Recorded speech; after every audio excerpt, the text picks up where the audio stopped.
Hey, what's up, Canada and beyond? Welcome back. It is Thursday, October 31st. Happy Halloween, ladies and gentlemen, boys and girls, grannies and gators. I don't ordinarily celebrate Halloween, it's not my thing. I kind of outgrew that 40 some years ago, but I've been so inspired over the last couple of days that I wanted to have fun tonight. Get out of the doom loop and the insanity and kind of roll with what's going on around us today. And so, in solidarity of the biggest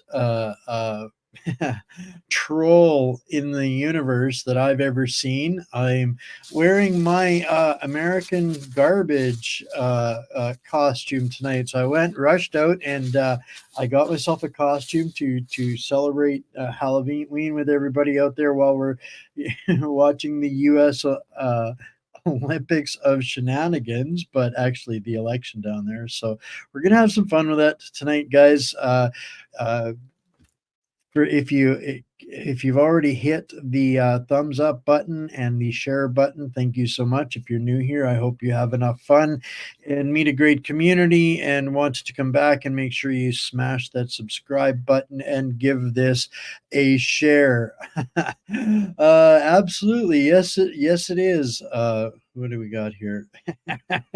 I've got my Glad garbage bag costume on. I'm disguised. My costume this year is I'm identifying as American trash, right? In solidarity of what's going on. And, I kind of went all the way out, right? We've even got a guest in the house. Can you hear this?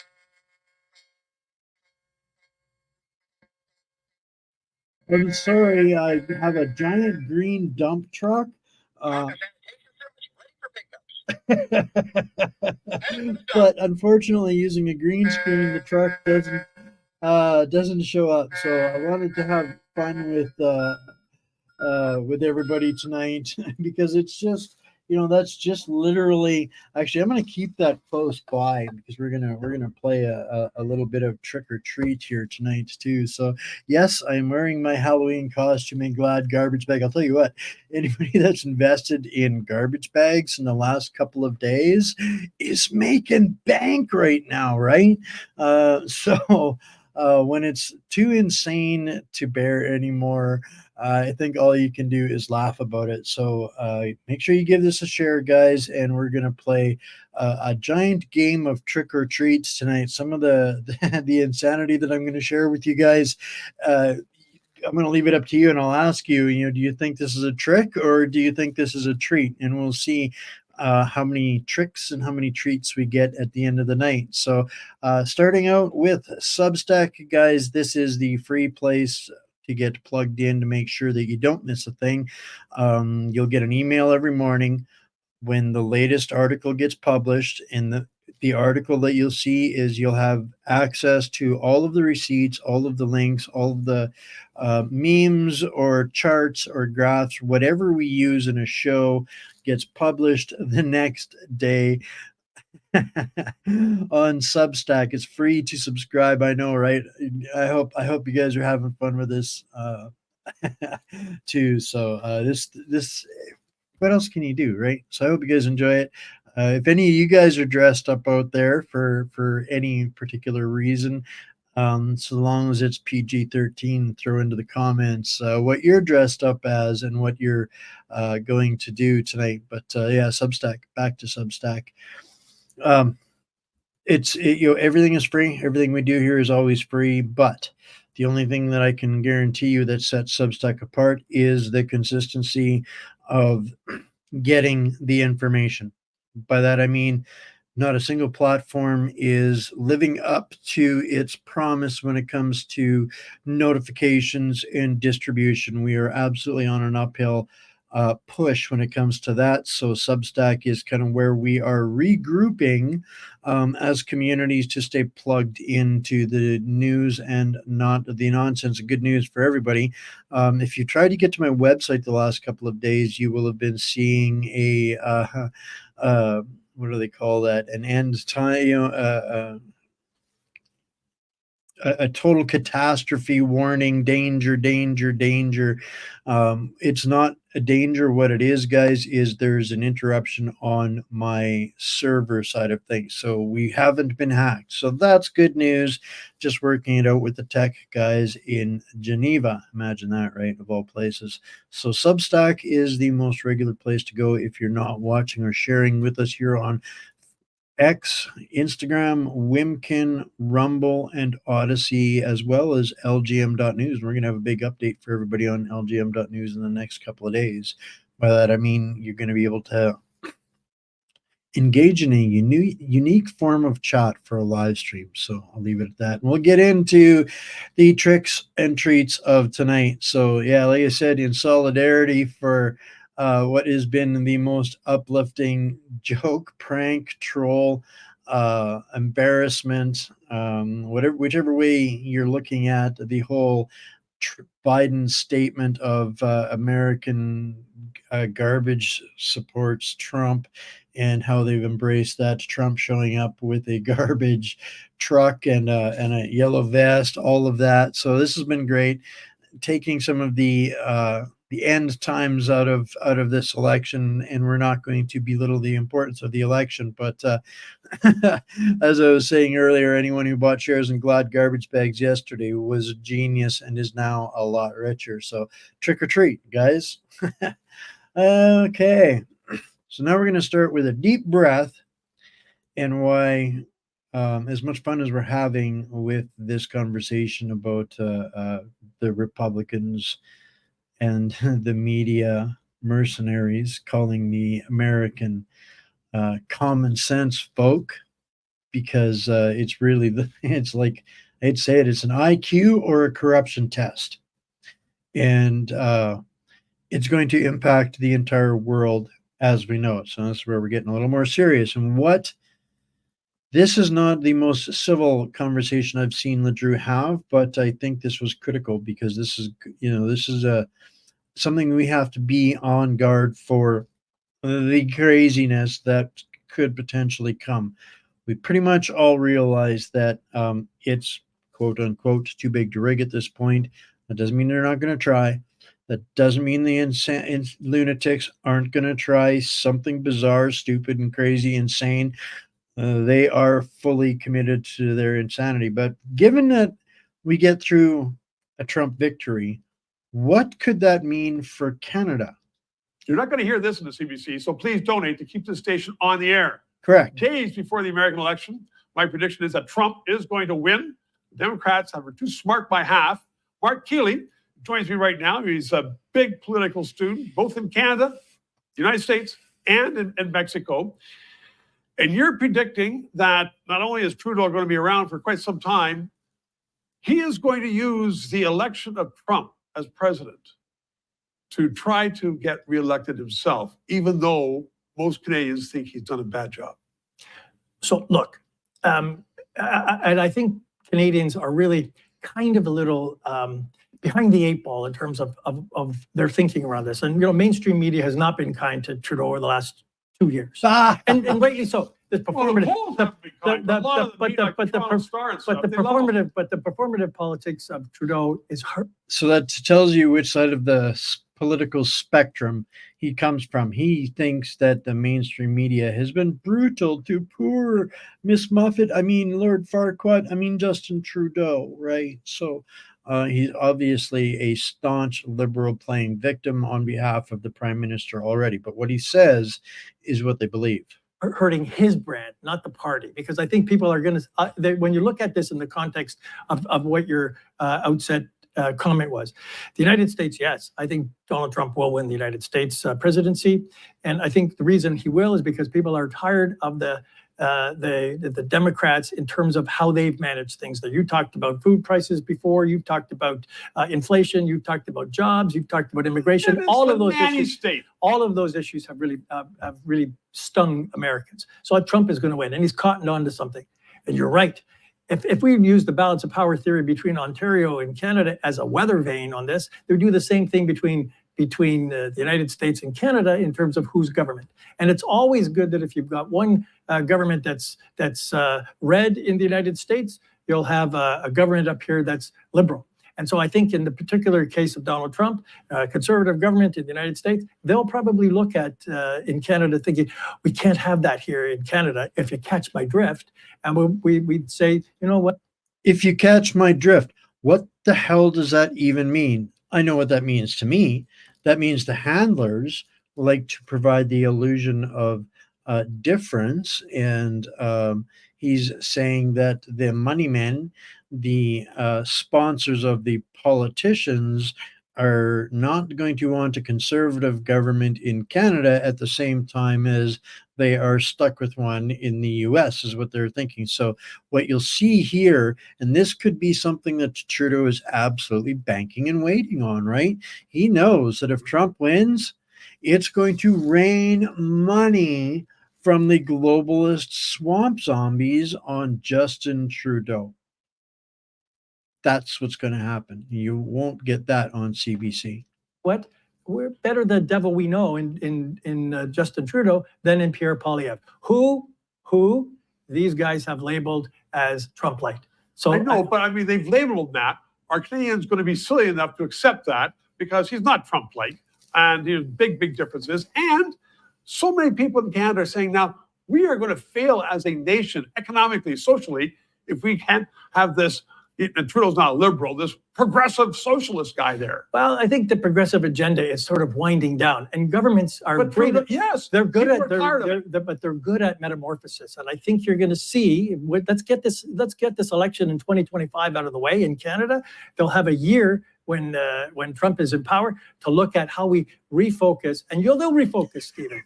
These guys are not, stuck on a progressive agenda. We got to get more comprehensive, much like what we did prior to 2015. And you're going to see, I think, comprehensive agenda in the thinking of this government that could be a Justin Trudeau government. Trudeau would have to fire half his ministers who stand up. Remo says, "I'm a socialist." Miller says, "I'm for open Canada." I'll have to go. So, 3 minutes. I'm sorry. Another time. Yep. Mark Keeley here on Great Sport. 3 minutes. So that's some of the upfront things that you're saying is absolutely indicative of some of the backroom stuff that's important with that. And this is something to consider when given how good Canada is at stopping foreign influence and foreign NGOs and foreign nonprofits, we're going to be drowning in every globalist lunatic's goop while they try and who was it? I think it was Lady Gaga said she's running away to Canada. Go pound sand, Lady Gaga. Go stay where they welcome those like you. And so this one was such a hit last night. I just cannot leave this one alone. This one just cracks me up. And I had to stand again today, like Mira said, standing in the right side of history. Well, ladies, I do apologize for those of you that are stuck in the partner with eggs category. And this is just one of those liberal tricks of the mind that it just is so far out there. I couldn't help myself from readdressing this one again. So, okay. This is actually, I think, yesterday. And Trick or Treat on this one. Do you think this is a trick, or do you think this is a treat? And tell me why in the chat, guys. What a disgusting display, says Glenda. But Trudeau in the House today, using your daughter to push a non-existent issue in Canada is lower than low. What a despicable man. Trudeau says his daughter is in the gallery, using her as a political prop to continue an abortion debate clearly designed to distract from issues like housing and food insecurity. Remarkably inappropriate. Let's hear it. To protect equal access to health care, including abortion. Right Honorable Prime Minister. Mr. Speaker, my daughter's in the gallery today, so I want her to hear me as long as everyone else does. This government is unequivocally pro-choice. We will always defend a woman's right to choose. The Conservative leader can't stand up and defend women's rights.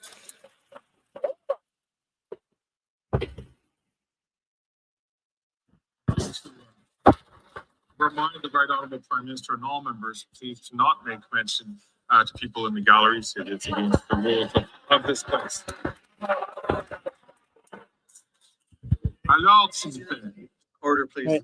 So, I mean, how low and desperate do you have to stoop to be a Justin Trudeau or a Justin Trudeau sycophant? Like, to me, it's almost insane. So, this is a comment from Marty up north today that says 7 out of 10 Canadians want Trudeau to step down.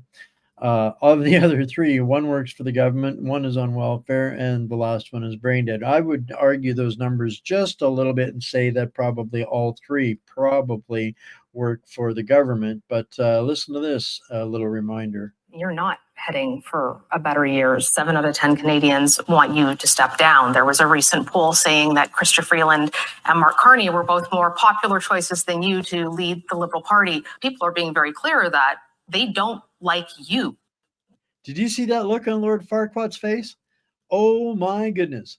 If that isn't Mr. Potato just chewing on his lip, being told that even Chrystia talking tater tot Freeland and Mark Carnage, globalist Carney, are more popular than him. And who could disagree, right, at this point? But this is again, you know, this is a giant charade and opera, and for them it's all about the money. And he's just hoping that he can keep this shiznit show together, and Mark Carney is here to fix it and clean up the young globalist brats mess long enough for the American Democratic oligarch, corrupt, psycho cabal, mafia syndicate, globalist sycophants to rain down money on him. So now this is a post from Camus. I'm going to skip through this stuff pretty quick here tonight. I'm not going to keep you guys too late. It's a speech by Brett Weinstein. He's a pretty smart cookie. I don't agree with everything Brett says, but when he talks, it's worth listening to and judging for yourself. I believe, Weinstein says, I believe we must zoom out if we are to understand the pattern that we are gathered here to explore, because the pattern is larger than federal health agencies and the COVID cartel. If we do not zoom out and ask, what are they hiding? So I'm going to play this 3-minute, 33-second cool number, right? Clip of Mr. Weinstein's testimony, because you know, since I found that quote that said we failed to deliver justice, and without justice we cannot build a future, that really hit me. You know, every once in a while I get hit with a great big hard stick, and that quote was one of them, and he's 100% correct. And so this is where, you know, I kind of try to motivate and throw gas on the fire with some of these things. And here's some of them. Here's some popular hashtags. I'll leave this down here for a while. Copy them down and use them. When you guys are fighting this fight out there in the information war, using hashtags helps build libraries. Every time you search one of those little you know, number sound or pound sign with a word, it'll bring up a whole library of things that you can look through and pick some great stuff to search and to share.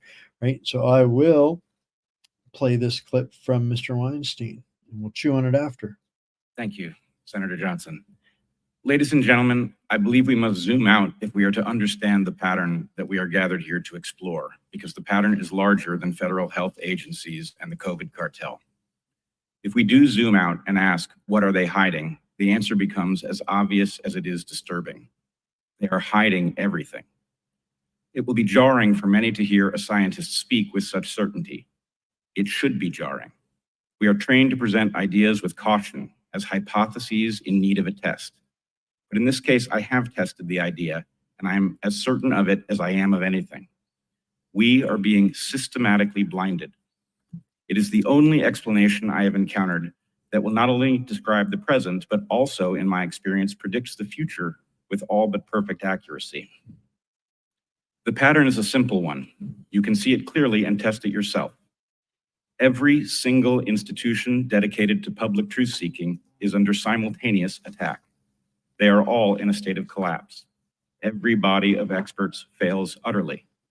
Individual experts who resist, or worse, in an attempt to return their institutions to sanity, they find themselves coerced into submission. If they won't buckle, they are marginalized or forced out. Those outside of the institutions who either seek truth alone or who build new institutions with a truth-seeking mission face merciless attacks on both their integrity and expertise, often by the very institutions whose mission they refuse to abandon. There is a saying in military circles, once is a mistake, twice is a coincidence, 3 times is enemy action.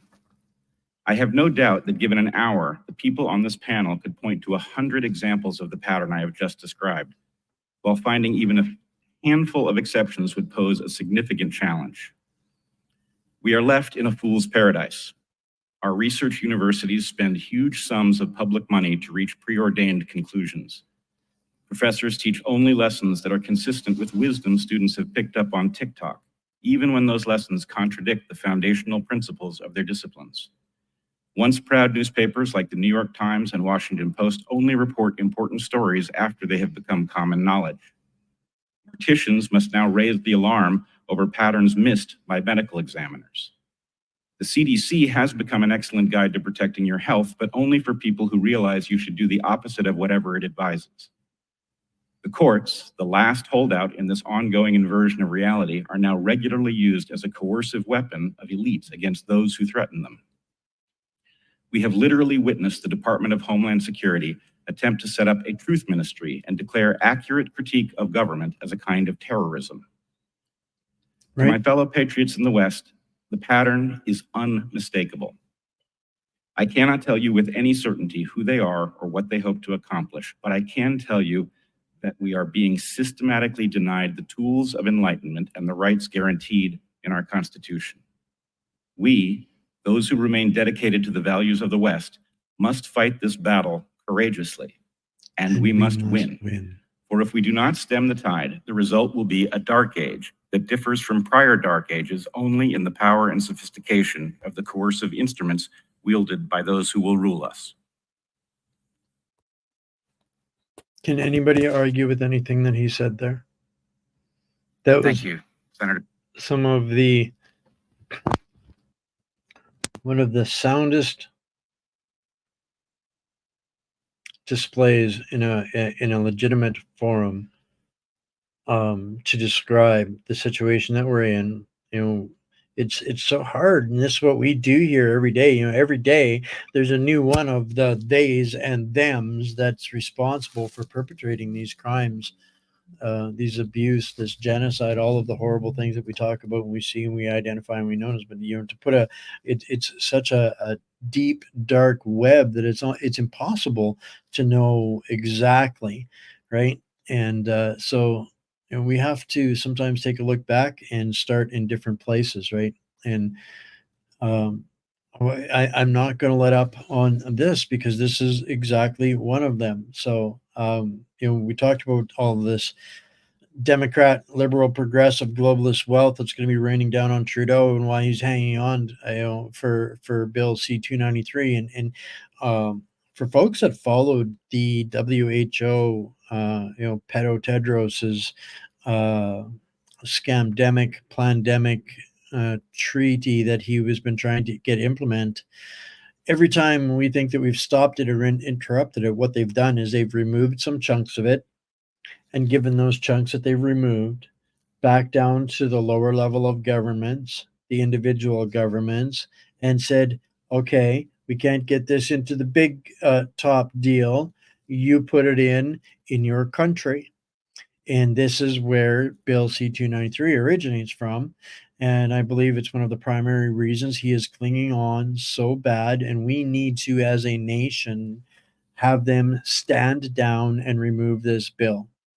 And the people that have been driving all of the potential stuff behind this need to be removed from their positions of authority, investigated with twice of the enthusiasm, with twice the penalty of anybody without a position of authority or responsibility or trust. They need to be persecuted to the fullest extent of the law, times two, in my opinion. It's the only way that we will get any measure of deterrence out of what they have. But if we don't get in front of C-293, Canada is over. I firmly believe that. Once they start assembling and funding, stealing from you to assemble and fundle the institutions and the clone troopers to staff said institutions of compliant enforcement, it doesn't matter whether it breaches the Charter of Rights and Freedoms or the Constitution if they have their boot on your throat and they don't care. You can tell the guy with his boot on your throat that, hey, you can't do this. This is illegal or unlawful or against the rules. He is going to say, I don't care. I'm just following orders. That's what you're going to get back. So this is where we're at, I think, as a nation, where we have to drop all of the childhood toys that we've been, and passions and things that we've been toying with, and take and refocus some of our energy and effort into, standing our ground on Bill C-293, and we have to get in front of it right now.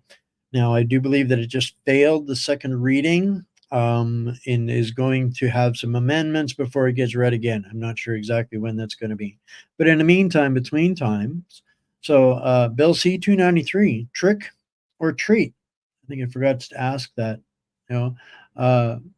Do you think Brett's statement is tricks or treats? But treats, I mean, a good thing, right? I'd like to know your guys' thoughts on that. Well, we know that this guy is just a trick, and everything that he says is a joke, as pretty much as the neutered, irrelevant parliament, or AKA government.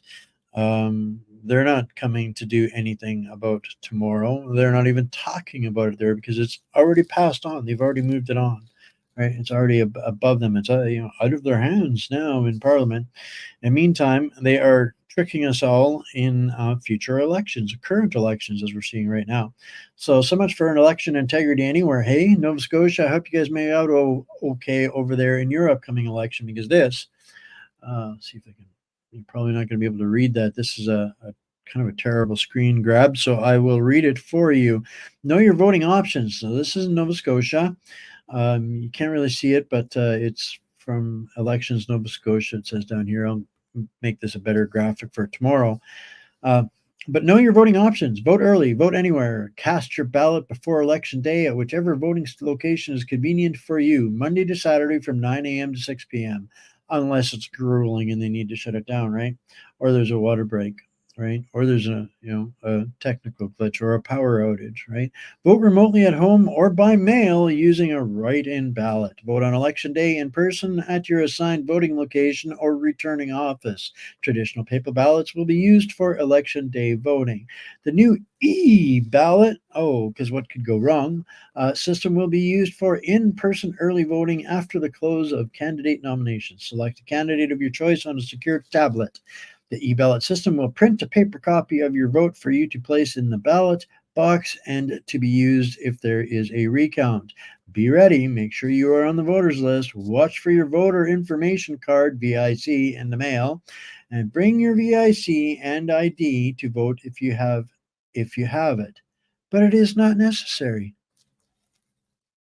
Again, trick or treat, convenience or the end of Canada.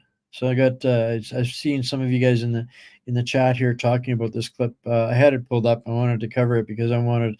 It's good to know that you guys are thinking about it. You guys are already ahead of me on the subject, but I want to bring everybody up to the same speed on this. So this is in Kentucky, where voting machines are literally changing the vote from Donald Trump to Kamala Harris. So I'll make this bigger, and so you guys can watch it. And I'd like to know your thoughts. And when I posted this, people have been educating me that BC doesn't have voting machines, but they got tabulators. Okay, great. It's still an electronic intervention that is absolutely unnecessary. Absolutely unnecessary. And every electronic intervention interface allows for an opportunity for abuse of said systems. And we have seen repeatedly through the abuse of said systems. And although, for example, Alberta's moving away from that. This is still a going concern that we need to be talking about, prepared ahead of the federal shenanigans, the federal day of trick or treat, whatever that might be. So I want people to be thinking and getting an idea of how this stupidity or criminality, whatever you want to call it, works.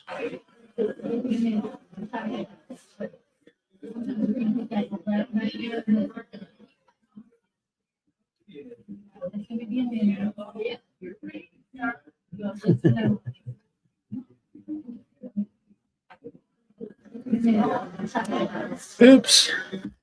Oops. Oops. Right? Oops. So, good news for some of our U.S. folks and friends and family, and those of you guys here that have been around for a long time. I will be back on Wendy Bell tomorrow morning, 10:30. We're going to be talking about how up here in the Maple Magas are looking at the U.S. election and the implications coming forth on that. So it's been a minute, but be happy and delighted to get back on Wendy Bell tomorrow and have a discussion with them about exactly these kind of shenanigans and what we can expect here through the insanity up here, right? So we've got a few different articles or posts or whatever you want to call them, graphics. And again, this will all be in the Substack tomorrow, guys. All of the links, all the bells, all the whistles, all the receipts. You can find them at whatsupcanada.substack.com.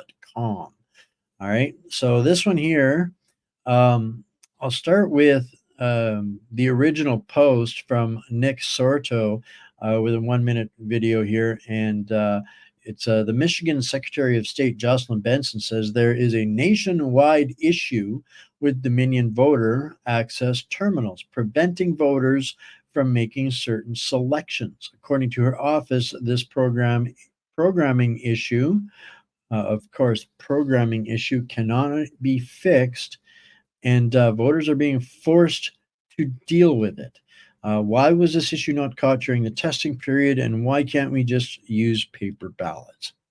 Why can't we just use paper ballots? I think I saw that in a comment up here a little ways back already.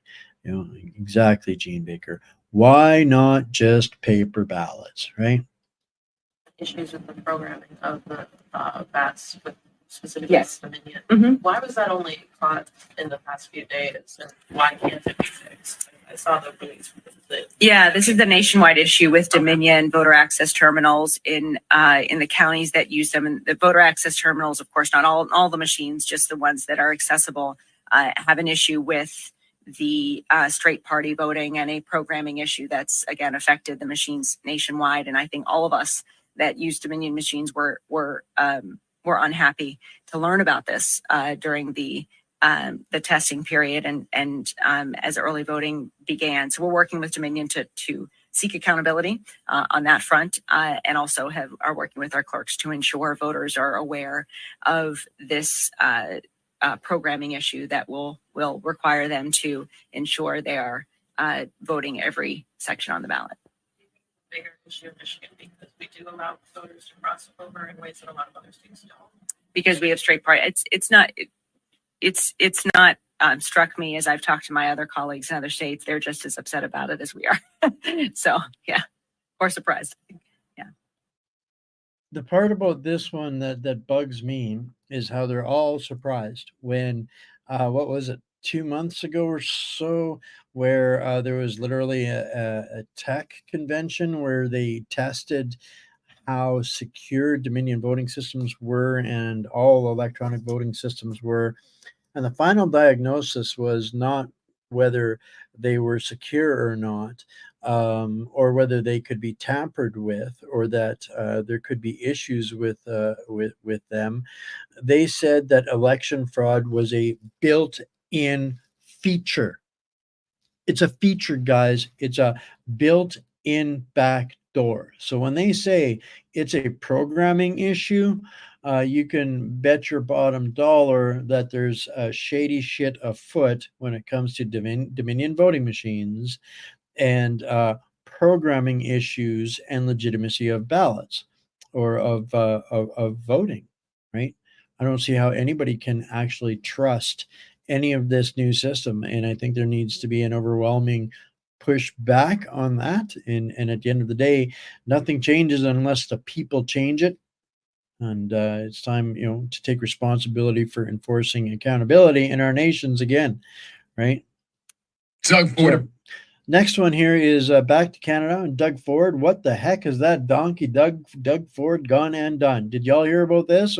Why is it every time something about Doug Ford comes up, it's like reading part of a script from The Sopranos without all the dead bodies?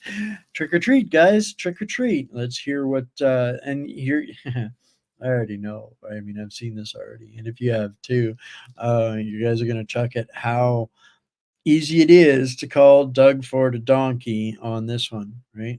So, Approved a toxic forever chemical factory on the shores of Lake Nipissing in North Bay with zero environmental review. Oh my God. Now, this factory could create, in the long run, maybe 35 jobs. But you know what? Contaminating Lake Nipissing and the French River and Lake Huron and all the drinking water and fish and wildlife in that area what could go and the wrong? humans for up to 1,000 years, because that's how long these PFA chemicals can persist. Doing all of that to create 35 jobs would totally be worth it. By the way, this factory called Industrial Plastics Canada is owned by an Italian conglomerate. So there's not even a Canadian company that's profiting from the construction of this factory in North Bay. PFAs are called forever chemicals because they can last up to 1,000 years in the environment. They've been linked to neurological damage, infertility in males and females, birth defects, developmental problems in children, testicular cancer, kidney cancer, and liver cancer. The U.S. has literally just ordered the biggest manufacturer of PFAs, 3M in Minnesota, to pay a $10 billion fine for the 3M. We're going to talk about those guys a little bit more in the next article, but literally for the trade-off of 35 jobs, Doug Ford has sold off Lake Nipissing and all of the people around it for the next 1,000 years. He has sold off their safety to build a toxic waste dump in your pristine, beautiful part of Ontario. Guys, this foreign colonialism, this free for all of these politicians selling us out to make them look, oh, I created 35 jobs. But once people start dying up there, you won't be able to go back for 1,000 years. But give me a vote now because I created 35 jobs. The invention and production of PFAs over the last, I think, 3 decades, as well as ordering them to stop manufacturing them by the year 2026. Europe is on the precipice of banning the over 10,000 different chemicals. But a liberal in Canada will sell you the right and opportunity in the land, whatever you need. I'm pretty sure there's a percentage for the big guy, right? That's just the way it works. Like you said, like the Sopranos, but without the bodies. In the PFA chemical family, as soon as humanly possible. Meanwhile, Doug Ford steaming straight ahead here in North Bay. So an executive at the Italian conglomerate that owns the Industrial Plastics Canada plant in North Bay, which should open by the end of July this month. It'll be in full production by January 2024. And when asked why they chose North Bay as their first base of operations in North America, because they're primarily in India and China, he said that people in North Bay have a mentality one generation behind. Oh my God. You're stupid, so you get a forever chemical waste dump, and I'm sorry you already got it. It's already there. They've opened their door, and we made some bucks on it, and we sold it to a foreign country. So there's no guarantees there, and you might, get sick, and that'll be okay. We got 35 jobs out of it for the party, right? For the party. What is that supposed to mean? Like people in North Bay are stupid and they won't notice when we're making a PFA toxic chemical plant. One of the reasons we're just hearing about this is because Doug Ford didn't post this in the environmental registry so that the public would know. They did no environmental review. Vic Fideli, the Conservative MPP. What about climate change? What about gender studies? What about DEI, ESG? Doug. And Doug Ford's Minister of Economic Development, when asked by reporters about what his government has done to ensure the company will operate safely, or that the people of North Bay and Nipissing First Nation are exposed to PFA toxic forever chemicals, he had no comment, and his office said, we recommend you reach out to the company directly. Thanks, Vic Fideli. Mayor Peter Chirico, same thing, of North Bay will not respond to reporters' questions. His office did say that the plant was not subject to a variety of planning process requirements, including the Ontario Planning Act or North Bay's official plan. There's a bunch of news coming out about this. I'll keep you informed about this plant in North Bay. Follow me here, Gundabat, Ontario, for more Ontario health, environment, and wildlife. All right. Somebody boots on the ground finally has blown the whistle on this. And I think that there needs to be a mass movement to save your country. If you live in that area, right? I mean, you guys need to be deathly afraid of something like this. Like, I mean, it's literally this. This this has a worse shelf life than some nuclear disasters, guys. And Doug Ford sold it out, and now he's dishing it off to the company reps to deal with it. And this is kind of like wash, rinse, repeat. Pharma companies pay billions and trillions of dollars in fines and punishments for committing crimes because it's cheaper. It's built into the profit model, and Bill Gates showed them a path to the profit, so they go ahead and they do it anyway. Well, it's the same thing with the chemical companies and 3M, and this is another one that I thought that folks probably weren't familiar with when it comes to 3M. So I thought you guys might want to know that 3M is an integral part of the globalist empire.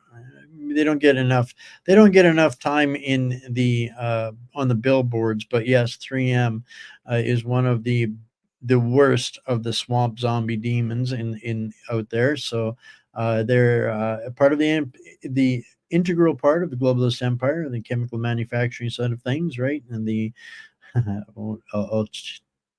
if they've been instrumental in the corporate takeover of America, imagine the footprints they'll leave on Canada. Did I mention they filed a patent to manufacture adrenochrome? 3M filed a patent for it. Walter, and some other points on 3M for y'all. But yeah, the interesting one, and she includes the investment one, the patent number on that. So I will make sure that everybody gets access to that as well in the Substack tomorrow. See what happens. Things go squirrely on me, right? So yeah, 3M vampires. Right, exactly. More jabs. We talked about, remember, a couple of months back there about Deloitte getting into the disease and cure business too, right? We already know that our Canada's entire health system has been co-opted, hijacked through public-private partnerships, and is now funded by big pharma. Yeah, and not a single one of your tax dollars goes to Health Canada or to healthcare, and that's why they just don't care. It is a giant World Economic Forum pseudo corporation network that has been, fostered and maintained by Bill Gates, Gavi, the likes of Aga Khan, and some of these other Fauci, CDC, all of the backroom shadies, right? But history bits. Adrenochrome was first discovered in 1937 and was experimented on humans in Regina, Saskatchewan in 1954 to determine if its effects were similar to a schizophrenic person's mental state caused by a rise in adrenaline. The doctor said it was nothing more. This doctor said it was more potent than mescaline. So this is going back in the documents. Thank you, Nikki, for this. I mentioned to her I was going to be using this tonight. However, Asquith's observation drew our attention to pink adrenaline. At our first meeting in Saskatoon with our colleagues in the research, Professors Hutchison, MacArthur, and Woodward, we raised the question of pink adrenaline, put forward a suggestion about its composition. Hutchison pointed out that pink adrenaline certainly contained, among other things, adrenochrome. In the exciting 10-minute discussion which followed after Hutchison drew the spatial formula of adrenochrome, it was shown that this substance was related chemically to every hallucinogen whose chemical composition it had been determined. It is evident that we had stumbled upon a compound which has an indole nucleus in common with the hallucinogens, which is readily derived from adrenaline in the body and which can be fitted into a logical scheme relating to stress. Under stress, the quantity of adrenaline in the body will increase, and this might be turned into adrenochrome in this schizophrenic individual. Hutchin agreed to synthesize and determine the toxicity of adrenochrome without delay. All our studies have been made with this synthetic adrenochrome. It should be noted that adrenochrome, which is very unstable, is not the only substance which would be present in a decomposing solution of adrenaline. Such a solution could contain numerous degradation products or of noradrenaline and adrenaline. This is the uncertain mixture which was given to patients who had been anesthetized and possibly injected with morphine and atropine derivatives. Unfortunately, no study was made of these reactions, so we can only speculate about the numerous possibilities. Adrenochrome, the substance was discovered in 1937 by Green and Richter, who found that it played a role as a hydrogen carrier in concentrations that fall within the physiological range. It was found in concentrations that fall within it was found in skeletal muscle in a concentration of about 1/10⁷ moles, whatever that might be. Sorry, guys, I am not a science guy. There is still some doubt whether adrenochrome is present in the body. Bayer completely ignores adrenochrome. However, Bach states adrenochrome and its derivatives are certainly the most interesting oxidized derivatives of adrenaline. It is an error to consider adrenochrome as an inactive substance because it has completely lost its classical symptomatic action. Martin states that adrenochrome is pharmacologically inactive, but it is biochemically active. There are three important bits of evidence for the presence of adrenochrome. So, guys, to all of the people that dismiss you as tinfoil hat wearing, crazy conspiracy theorists, no, that's not true. You guys are not batshit crazy. That's not to say to believe everything you read, but when you find some stuff, follow the good threads that have some sources and resources to back them up. So speaking of kids, this is a long article that I'm going to just basically share here because of the kindergarten antifada. We talked yesterday about the alphabet soup brigades infiltration into storytime pedo hours with their Free Palestine chants, trying to program the infants, literally. Literally the kids are, they're targeting the programming of the kids. Like, it's more bizarre and sick than Stalin or Mao. It's just beyond that, or Marx even. So the network of teachers unions and activist organizations, including globally, to advance indoctrination through ethnic studies deserves attention as this kindergarten antifada spreads. So now this is Abigail Shear has started an investigation, and there is a gold mine of information here, guys. A gold mine of information. So much I couldn't go through it, but I'll cover a couple of the top points here. The following groups are listed on the AROC website for a liberated ethnic studies model curriculum of California. Some of the same groups in San Francisco. They're everywhere. The statements of support you'll find are almost copy and paste. Their defense, their speakers, and their leaders of these liberated ethnic studies model curriculum coalition are infiltrated everywhere. These are the people that are also, here we go, Stand with Palestine, the UTLA member, Teaching Excellence Award recipient, and a leader of the liberated ethnic studies model, is promoting a Stand with Palestine event, right? So this is the capture of the academia, where they're not just brainwashing the college students to hate you, we, us, our countries, and everything that's real. They are now organized internationally and targeting the infants. The kids. This is where they're going after like this, and I mean, this is seriously in-depth level of information, guys. There's no way I can go through this.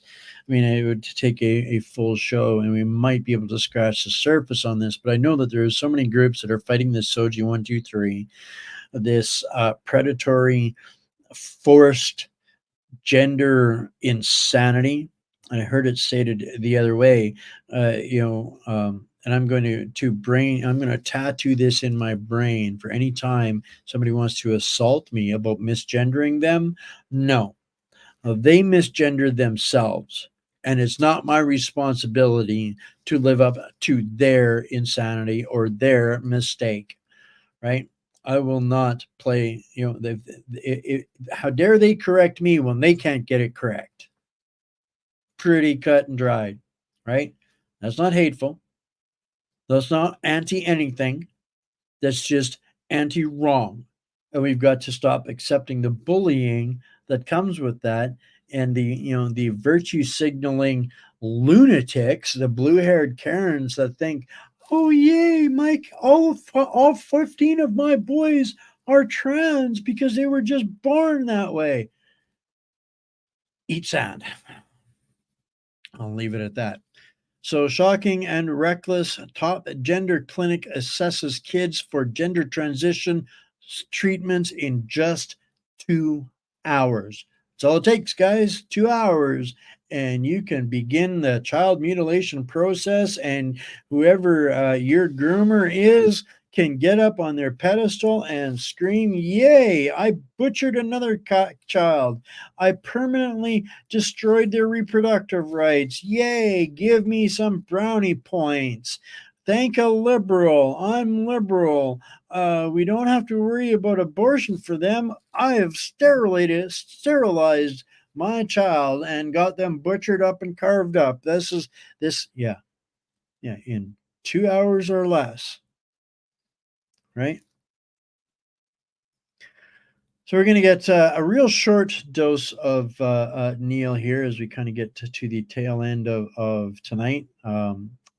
He sat down with Tucker Carlson. This is just 2.5 minutes of the interview. I suggest, folks, if you've got some time to kill on the weekend, that would be some wholesome, worthwhile listening to if you're not going to a Trump party, because they're everywhere. They're all over America. Why not, right? So according to this, the comment from Wide Awake Media, and it's interesting because I had this pulled up earlier, but I went to retrieve it and it was gone. I had to go track it down again, but we got it. So Wide Awake Media says, I think they have fumbled the ball. Neil Oliver. The increasingly desperate push to impose digital IDs, CBDCs, and 15-minute cities is a quote-unquote heck of a gamble for a very narrow group of people to take with 10 billion people, or a narrow idea to try and take with a billion people. I think that's where there's hope. In the final moves towards this kind of neo-feudalism, they have exposed themselves. They've gone galloping towards the finish line far too early in the wrong way, and too many people have seen it. Right? Let's hear from Neil. It's always good listening to Neil. There's been an extraordinary gamble taken now, because even people who are in a state of semi-slumber like myself were aware of notions like a social contract. You know, that we as citizens would be no taxation without representation. We would have our views represented. We would have our liberty defended. We would be safe in peaceful countries, and in return for that, we would pay tax and we would submit to certain otherwise, onerous restrictions on you can't do anything. You've got to agree to be policed by consent, and so on and so on. And that's okay. So there's now a social contract. There's a quid pro quo there for people. There's a reason for people to comply, because there's something in it for them. Liberty, aspiration, hope, all of that being protected by legislation and a constitution and all of that. The gamble that's been taken now is that all of that is being taken away. Everything that the people, all of the inducements to be law-abiding, peaceful citizens is being taken away. And what do I get in return? Nothing. You're going to get a digital ID. You're going to get central bank digital currencies. You're going to live in 15-minute cities. You're going to have we'll tell you what to eat. Your currency will be programmable. So we'll have complete moment to moment in real time control of everything you do, everything you want to do. Now, that's a heck of a gamble for a very narrow group of people to take with billions of people, because there's nothing in it for the people. There's nothing in it for them. And I think they have fumbled the ball. I think that's where there's hope, because not 50%, not 51% of the people have realized that and would do anything about it. But history shows that it never requires. It only takes 5% or 10% of people to cotton on and do something about it and make the difference. And I think that in the final moves towards this kind of neo-feudalism, they have exposed themselves. They've gone galloping towards the finishing line too early, in the wrong way, and too many people have seen it. And I think in there somewhere is hope, and it's probably enough hope. 100% agree, Neil. Again, it takes 3 to 5% of the population to affect change, but it doesn't happen immediately, right? And that's the thing. The stronger we get, and it's our side that's growing, and not the radical Marxist WEF Fourth Reich clone trooper Borgs. Their team isn't growing, and it's costing them more. They're absolutely desperate. It's absolute trickery. That's all they've got left. Even the U.S. election is, Kamala is nothing more. She's 100% a Trudeau construct, right? Or pardon me, she's a media construct. Sorry, that's what I meant to say. 100% a media construct. So that, I think, is kind of where I'm going to pull it off here. I'm going to add the link in the Substack. We touched on this interview, one clip from it last night. This is Jordan Peterson with Selena Cesar, Trudeau's former parliamentary press secretary, and she says some incredibly disturbing things there. So I wasn't going to play the whole thing, but I'll add it into the show notes and all of the details in the Substack for everyone tomorrow. So that is now I'm going to, this one's controversial, but I'm going to pull it up anyways, and we're going to talk about it more probably on Monday or Tuesday. This is a press release from Eva Chipiuk yesterday.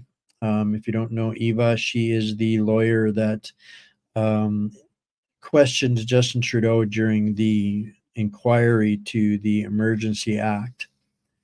Now she's her and Mr. Rath have pleased to announce that they have been successful in their application for certification on behalf of Alberta businesses impacted by COVID-19 restrictions and closures imposed through Chief Medical Officer of Health, CMOH, orders. So we're going to early next week dive into more on this case, but this one to me, and I left a comment on it as well, or I posted a comment. I'm not going to share that here right now, where I stated that to me this is a double-edged sword. I don't think that this is the best application of the public's ability to push back on the overreach of the government. So class actions, we've talked about this on this platform several times in the past, the difference between class actions and misfeasance cases. And with a class action, a few people, whoever is registered in there is going to get to benefit from it if they win.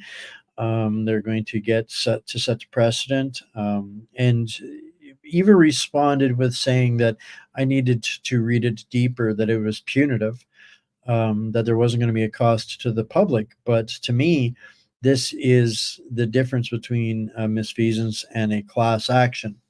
And there's other differences, and we'll get somebody in to talk about this more specifically. But to me, I only see a case like this where the lawyers benefit. I hate to say it. That's my personal opinion on this case. And at the end of the day, it's just racking up more bills, chasing red herrings, tipping at windmills than John Q. Public is the taxpayer is going to be stuck paying for the expense or the punishment. I don't know the details on this, and I don't want to talk out of turn. I'm not a lawyer in even the remotest capacity, but my initial reaction was that this feels like a double-edged sword, that it ends up like it's only going to be punitive for those that aren't able to take part, don't qualify for that. I don't think that this is, perhaps my humble swamp donkey northern uneducated opinion, I don't think this is the best route to go, although there seems to be a lot of people in support of this, just because it seems to be going after the state, going after the corruption. And I know that justice is a fickle arena, and we have to have more justice. That's inevitable. Without justice, we cannot build a future. So we're going to, I just wanted to do my due diligence and put this out there, that this was a press release, came out yesterday, and everybody should know about it. And those that are interested should get informed about it. And we are going to ask more questions. I have sought more opinions, and it was kind of actually those opinions that I received that prompted me to decide to express my opinion on it, however uneducated it is, because it seems that educated opinions kind of tend to agree with me that this might just be more career making for those who have sworn to the bar. So not to make false allegations.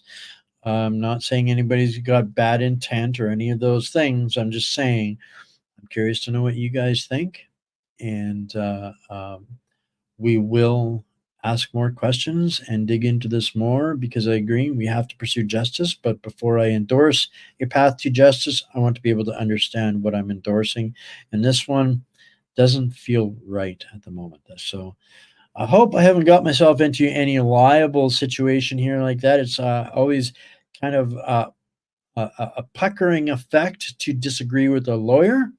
There's some popular ones on board with this, And so that makes me nervous about addressing things. But I think people in cases like this that are so high profile and in the public space and ultimately are bootstrapped by the public. It's the public that supports, pays for all of this and yada, yada, yada, and so on. And we talk about a lot of different cases here. This one I have more questions about. So that's it for tonight, guys. Boys and girls, grannies and gators, ladies and gentlemen, patriots, prisoners, and hostages too. I love you guys all. It's been a entertaining hour. I hope you guys like my solidarity costume. Glad's making out like a bandit this week. I hear people are turning out to vote in garbage bags, and you can pretty much guess who they're voting for. It's a lot cheaper than a T-shirt, I guess. So enjoy the fireworks and the shenanigans over the next couple of days, guys. Tomorrow we have got Bankers, Bandits, Bullion, and Bucks with Bryce again, and I'm sure he's going to have a lot to therapeutically share with us all. And next week, what do we got? Something special next week. Next Friday. You guys are going to want to tune in for next Friday's show. So a week from tomorrow, we are going to have a Freedom Train International Ambassadors Special. So what does that mean? What that means is we're going to have Jim Ferguson in the house, and we've got confirmed Nicola Charles from the White Rabbit podcast Down Under is going to be joining us, and a few others who are international ambassadors in the freedom and truth movement. And we're going to have an amazing discussion. We'll probably go long on that one next Friday, a week from Friday. It'll probably be 2 hours. There'll be people dialing in for this one from all over the planet, and it will be shared all over the planet as well through this effort to bring humanity together in resistance of all of these things that are attempting to destroy us and commit these genocides here, genocides there, genocides everywhere. Well, these are so far to this point, to my knowledge, ability, and access, the greatest collaborating group coalition of freedom spirited people assembling on the planet, and these guys are just the tip of the spear. So I'm really humbled and honored and privileged to be bringing that to everybody next Friday. So mark that one on your calendars, guys. I don't say that too often, but please do mark that one on your calendars. And what do we got here? Covered Substack. Use the hashtags, folks. They're always a great way to further information and create libraries on the different platforms of the stuff that you're sharing. And it'll sort out a lot of the nonsense for you too. It'll take you to a concentrated list of posts, right? So it's a good tool for that. If you need to get a hold of me, contact at whatsupcanada.org. And guys, remember, like LeDrew says at the beginning, you won't see any of this on CBC unless we are using CBC to fact check CBC or mock CBC. So support independent journalism. It is we, the people, that are all ending up in the same shithole together if we don't. And whether it's this platform or any other, whoever it is that is genuinely fighting from the heart to help save humanity and to keep you in the know, support those guys. This just happens to be the best way to support me, although you can do so on Substack as well. Substack has, what is it? I think it's $8 a month for a voluntary subscription there. It's always free. But $8 a month will buy you a voluntary subscription there and help keep this platform rolling. All right, that's it. I love you all, prisoners, patriots, hostages, friends, family. We will see you same time, same place tomorrow.